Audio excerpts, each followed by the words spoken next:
This sort of epitomizes the reason I like Arbortext. Give me a tool, some basic training, and let me get back to work. I don't want to have to build the whole thing just to get my job done. And I know that once I'm ready to go create, I can go do what I need to do. So, my overall favorite things about the product suite. I like that it's all one set. When it comes to a problem, nobody's pointing fingers at somebody else saying, oh, that's their responsibility. Pages of documentation alone. And that was when I counted 10 years ago. Right? There's tutorials, there's e-learning, all the old e-learning is still there as well as the new. And we regularly point people to the old e-learning because if you don't know the concepts, it's there and explained and very well done. Right? And all of this is there individually. So yeah, having all of that access there, and your team watches the community site, so if there's something that happens, those people are there for you. Right? So the key too is any complexity that you see in the product is there for your benefit. It's not so that you can fund an army of consultants. Right? And that's a significant thing. All right, so now we're going to do that. It is simple. I can say simple, but I mean elegant. There's not a lot of things there that you're not going to do every day. There's not a lot of extra things that you need. I love the ID line. I love it. I know it's stupid and simple and little tiny thing, but it generates the ID for you and you don't have to worry about it. It's always unique, it's guaranteed to work, it's going to be fine across all your documents, and as long as you don't monkey with stuff, it'll always continue to work. Okay, and I know this one is really silly, but I like that I can cycle through the hyphen. I don't have to remember the key combination for M dash because I am horrible. You'll see it in the book. I like the M dash and I like to set off phrases. Right? And I don't want to have to do it. It automatically puts the N dash between numbers and does all of that for me. I don't have to remember the key code or the character code for all of those things. This is something I do frequently. I don't know if anybody else does. I like the select element content. So it picks everything between the tags without the tags. Nobody cares. I like that, but I'm usually doing a lot of data conversion. I'm doing a lot of style work. And I like the map view more than that view. But that's because usually I'm moving stuff around. I'm trying to find out what element am I styling, what is actually, what am I really dealing with for styling and layout later on down the road. And the map is really easy for that. And I'm going to come back to the resource manager. Does everybody, how many people are not doing data and have not seen the resource manager? Anybody? So I'm hoping to put on my wish list that you all can have the resource manager even if you're not in data for certain things. The resource manager gets more and more useful all the time. There are all kinds of little things hidden in the resource manager that you may not be aware of. And I personally am glued to my resource manager most of the time. It's a little window off to the side of your edit window that has access to file system, to Windchill, to doing specific linking or cross-referencing or finding files. It's actually really, really easy. Schematron can add that dimension to your DTD that's not allowed, or to your schema that's not quite encoded in your schema. Schematron will let you add limitations or add things that are specific to, you want a date, but it only can be a date between this date and that date. Schematron can enforce that limitation. You don't have to remember it as a writer. Oh yeah, this has to be between these dates. Or it can only be this kind of number. Or it can only be one of these things. Schematron can help make sure that your writers are doing what they're supposed to do without making them have a checklist and having to remember. I use tag templates to write the books so that I can have different things happen for different audiences. For the EPUB did one thing and for PDF it did something else. Anytime you want repeatable tags, a structure of tags to show up on a regular basis, tag templates is super worth it. You tend to, if you do a little survey, you'll tend to find writers making their own and not necessarily sharing them with everyone. But if they are using it, somebody else wants it too. So it's good to periodically walk around and make sure everybody's got the tags. This has to do with the resource manager, and especially for data.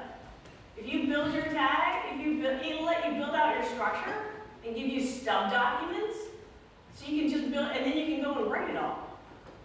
You can outline the whole thing and create all of the documents, all of the topic files, right from your resource manager. And then you can go and do your work. So everybody outlines, right? We all outline and plan our documents before we start. No one's shaking their heads with that. It's not part of your doc plan. You write it all first, you outline it. Everybody knows what I mean by outline?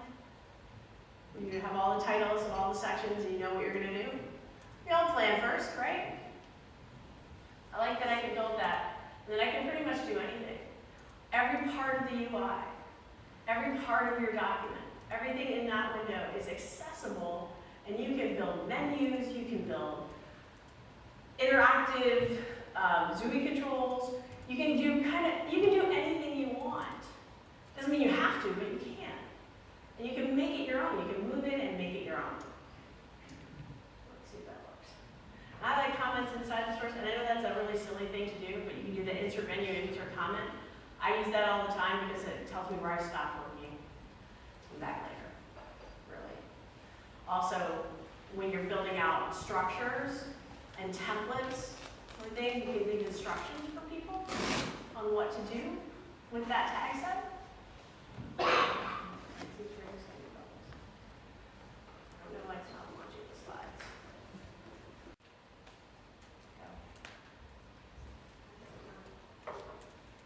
Thing about Editor and any Arbortext product is you can move in, make it your home as a company or as a user, and you don't affect anything else, right? If you are colorblind and you need the colors to be specific for your computer, that doesn't affect the output down the road. As I am aging, pushing the font up a little bit is very useful, and it doesn't affect anything down the road. Right? You can go in and you can make it your own. You can move in and make your house without affecting anything else. And so your neighbor can do it for them. I appreciate all the hard work that goes into the UI. And if you are not fighting with it, like how many times have I fought with Word? Every day. Right? If you don't have to fight with the UI, you can get through and do your work every day, then you're not really noticing all the work that's going into the UI. And that's a good thing. You shouldn't notice. You should not have to notice. Same behaviors. Control-C, Control-X. We're used to Windows being dragging and dropping. All of these things that happen in other Windows applications happen the same way here. It's subtle, but it's essential so that everything works correctly. Right? It's reinforced by other behaviors. So you hire someone new who is not trained as a writer and never used XML, they can sit down and be fairly comfortable because it works like any other Windows application. And some things are the same behaviors. Right? There's more than one way to do just about anything. I think the number is 405. There's a keystroke, there's a mouse move, I know 3 of them, and that's all I'm going to know. Right? But I know where the menu is because I know the physical motion of where to go to get the thing I need.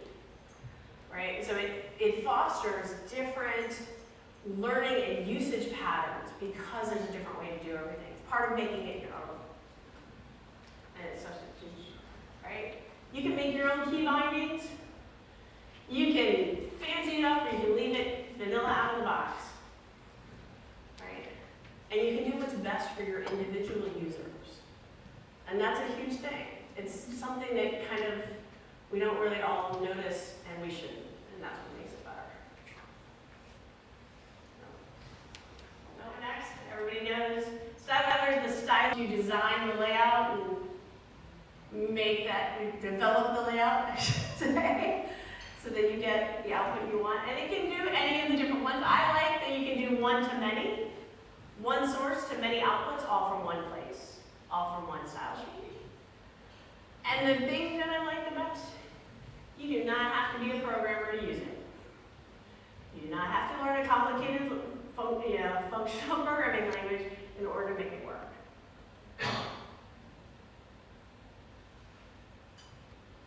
The 3 favorite things about stylers, the fact that it exists at all, those are my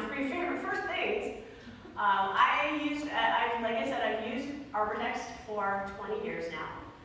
And I use the Architect and the Fossey panels. Does everybody remember those? You guys, I'm sure, remember those too. Been around a long time. The horrible Fossey panels. I mean, they were not horrible. It was a great way to visualize and turn that into a UI, but it was hard to remember where things were and hard to get to that stuff.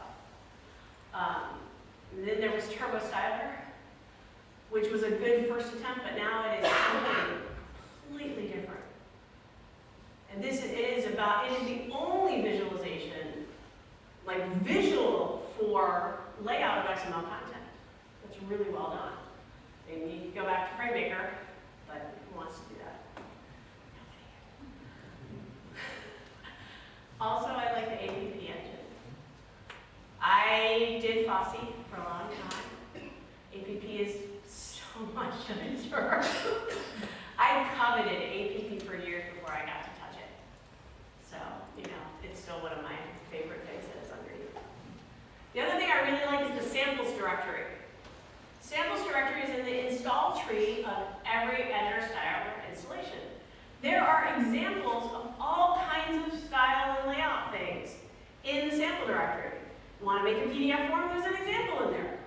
You can take that example and put it right in your style sheet. It's almost like your own GitHub repository of code samples. And it's all there in the samples directory. And not a lot of people remember that it's there.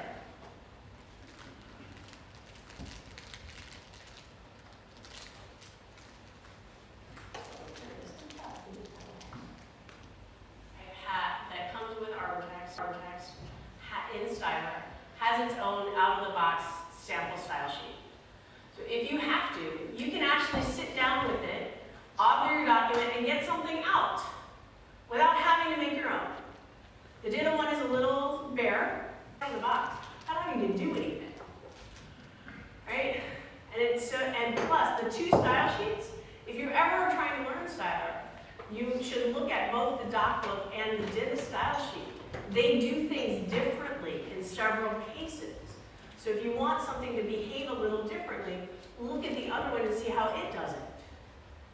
And you got a lot of things to work with right out of the box. You get a lot just straight out for very little effort. And you get a lot that'll last a really long time if you're doing it right. As data evolves and the next spec comes down the road, the out-of-the-box style sheets will cover that stuff. When the e-learning specialization came out, the out-of-the-box style sheet covered the e-learning layouts. You get that for free if you're using it. If you're not using it, you don't care. And you can rev up without breaking your stuff for the most part. If you've laid out your things correctly, and you always have the out-of-the-box style sheets, and those always work. When you rev up Styler, you can see what changed and what didn't. Something did change in the middle of, I want to say, in the middle of 7 that I didn't expect, but it compensated and adjusted for me, and everything was fine. Right? And that's really useful. Revving up for access LFO, not quite so easy.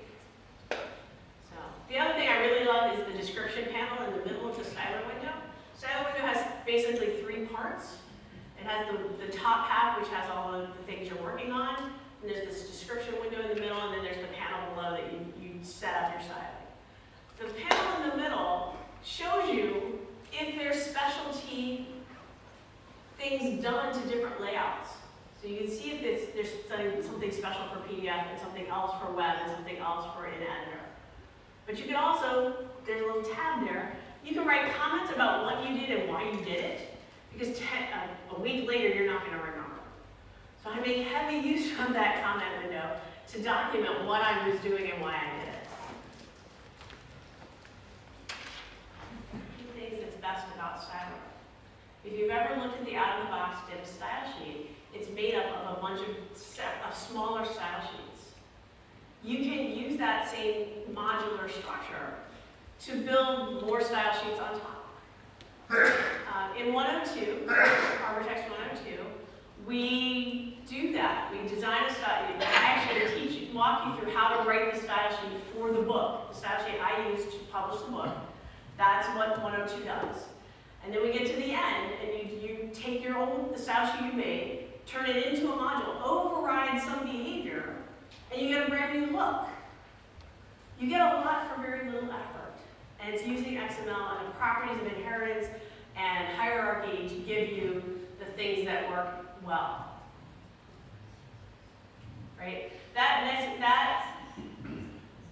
concept of overriding and changing behavior based on structure of your style sheet is extremely helpful.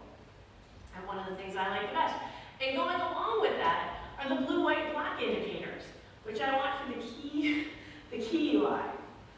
Right? The blue, white, there's little blue and white boxes in the list in the styler window. And if it's white, you know that rule is not active. But it might be the same rule that's being overridden by one. You just have to look for the one that's blue, and that's the one that's active. So it's very easy to see right away which rule has the style, and which one is active, and which one is being applied. It is a handy little, it's just a little tiny UI thing. And I like property sets. And property sets for two reasons. One, you can isolate all your changes into a property set. Right? Everything you want to style about the same behavior, the same modular behavior to pull things together into a higher level property set. And when you change that style, it's changed everywhere it's used. I saw a style sheet 18 months ago. 18 months ago. That had hard-coded the font name 300 times. 300 times. It was a style sheet. 300 places where they had physically labeled the font name. If they had done it in a property set and wanted to change it, they only had to do it once. Right? So I like property sets. That's the second most big reason I like them. And their engineering team wanted this color coding in the software's code listing. And they had worked out their own CSS and their own JavaScript to color code the code listing. If you were going to do it traditionally in XML, like they wanted the brace to be one color, the keyword to be another color, the function name to be a different color, like it was fairly complicated. If you were doing this traditionally, all of those things had to have their own tag. But their engineering team wrote a JavaScript that read it and did the right thing for CSS. So we can make sure that the code listing had a property set that the JavaScript was looking for. And then everything just worked. They did not have to have all those extra tags to make the color array work, because the JavaScript did it. And the property set just put the name on the HTML element, and everything worked. It's really nice. It is really nice. I love that part. And that's a fairly new thing. Anybody have styling things that I didn't mention that you love? Does anybody use Styler? Do you like Styler? Yes! I love Styler. I do. I actually truly do. Like the book, the 102, there's a big story. I wrote a long story about why I wrote the book that way. It took me 4 hours to put that style sheet together. 4 hours. And out comes a publishable book, professional printing at Amazon. That is unheard of. I could not do that with XSL. And I've been doing that for 20 years too. Right? So, I would not go back if you paid me. People try. So let's talk about publishing engine. I tried to have something for all the products. And I couldn't, say too many things. I like the publishing rules in publishing engine. Does everybody do you use publishing rules? Do you know what I'm talking about? Right? Being able to set a rule that has your profile, your output, your style sheet, all of those things. And so you can remember, I want that one. When I was first doing the books, I didn't have an index. But I wanted to create a rule that would publish the official one. And I published a sample giveaway. So even if you don't choose 101, you can get the sample for free off the website. But it was 8 by 11. It had the real book is 6 by 9 and sort of different. And so different publishing rules would trigger the different layouts. Okay. Also nice is that it offloads processing. For early days, you published and your computer, you were done. You go take a nap, get a little dance, get a drink, back and maybe the publishing was done. Right now, you send it to the publishing engine, your computer's yours, and it comes back to you. And that's pretty great. Also, then it queues up, so your whole team can publish at one time, and the jobs will just come back, which is nice. And it's the same everywhere. The same engine that's in Styler is in PE. The same engine that's in Editor for authoring and understanding XML and tags is in PE. The same technology is everywhere. So you have a problem that gets fixed, it gets fixed in all those places. If you ever read through the SPRs that get fixed, you'll see that when there's something it crosses all of them, and they get them in most all of the places every time. PE, I mean, what are you going to say? You can't see it, you can't touch it, kind of off to the side, you know. But there are things the publishing rules are amazingly useful, especially if you have different people publishing different ways. That's my number one. Anyone here? No? All right, waiting for Windchill? So these are they call these things the MVP features, and I mean by that minimum value proposition. These are the minimum things any content management system should do, and it does all of them. So I'm not going to talk about any of these because this is the stuff you always want.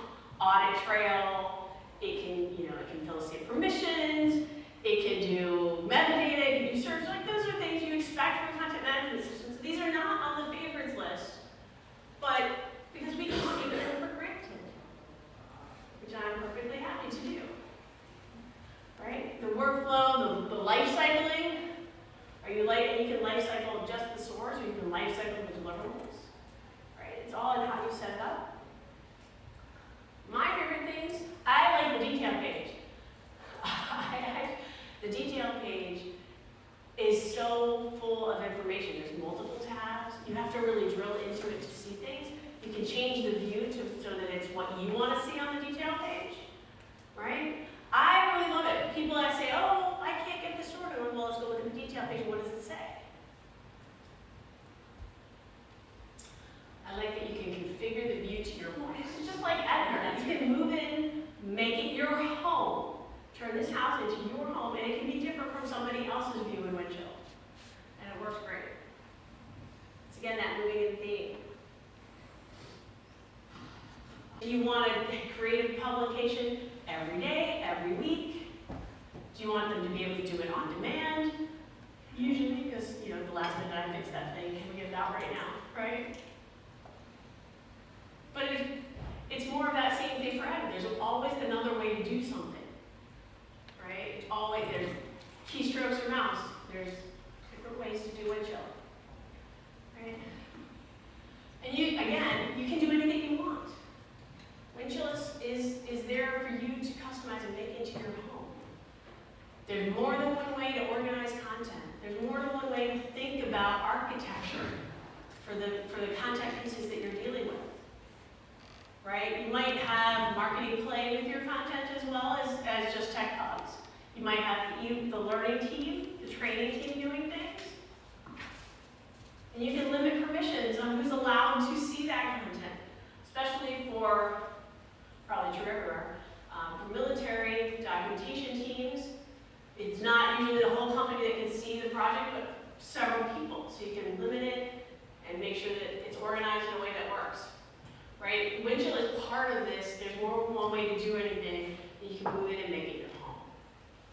That works for you, your company, your content, and your way of working.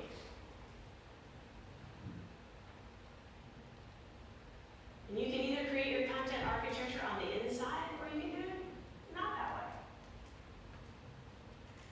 Right? You can either make product structure and product sections and build it from the inside, or you can just do it from the outside and use a data map.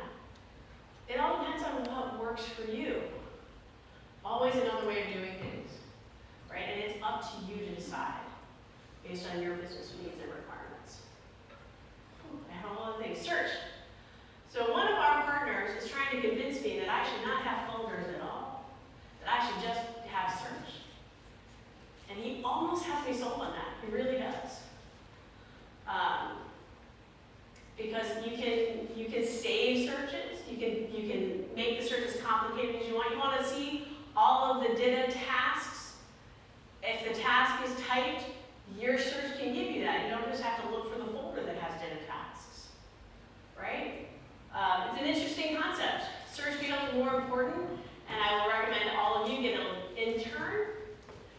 from the nearby library science school.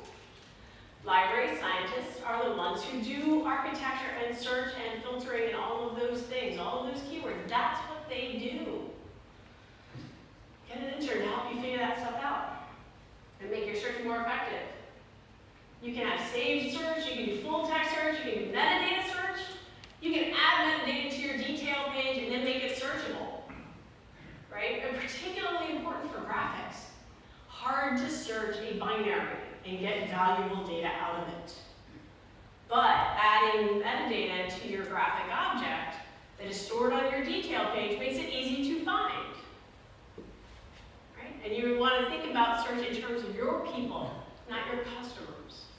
There's two sides to search. The person who's working and needs to find that graphic to put it in the deliverable is going to search differently than your customer who's searching for something that they're trying to do. And you can capture both levels of search terms and filtering information on your detail page. I like the promotion and review objects also, because they're an alternative to baselining your entire database. For promotion and review objects, this can gather all of the deliverables that went out in that release. They're all gathered on that review object. You can go get it and pull it and all the things that were attached to it at the time. Highly useful. Not everybody's using them.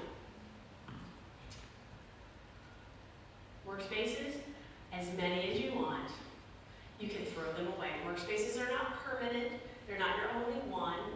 They sometimes need to be refreshed. Sometimes they need to be replaced. You can have a workspace for different activities, different things that you're working on, different projects.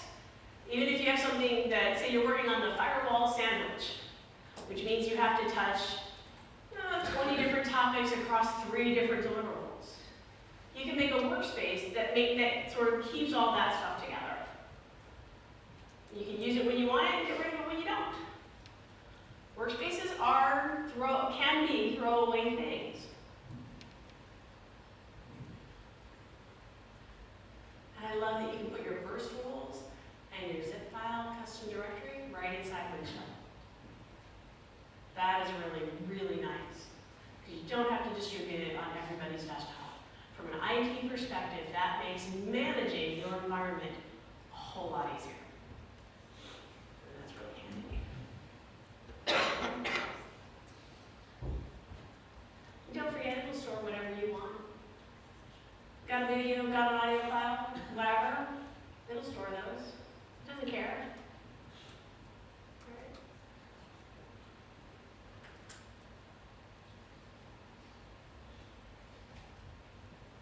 So the resource manager has special things in Windchill. Yes, ma'am?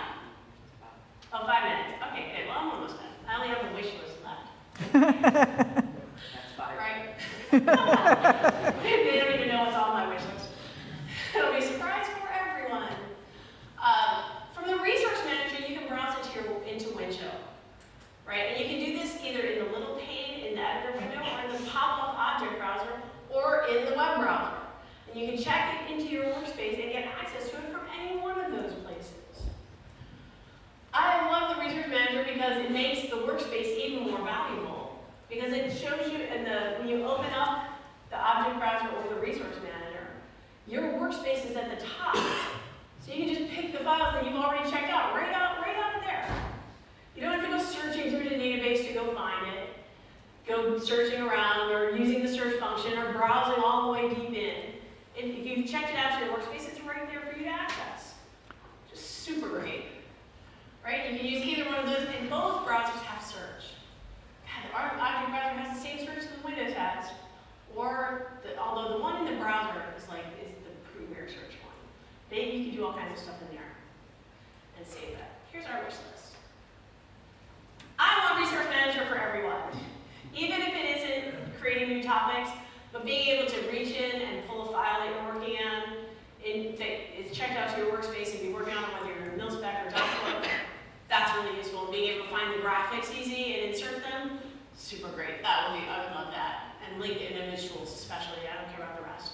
I love the blue, white, dot, black indicators on the key UI, so that I can see which key is the one that's resolving. That would be cool. And this last one's for Simon. I want a samples directory to have a layout developer template attached to a style sheet. Because then that's the last piece for people to see. You said you could do that. Yeah, we did do that.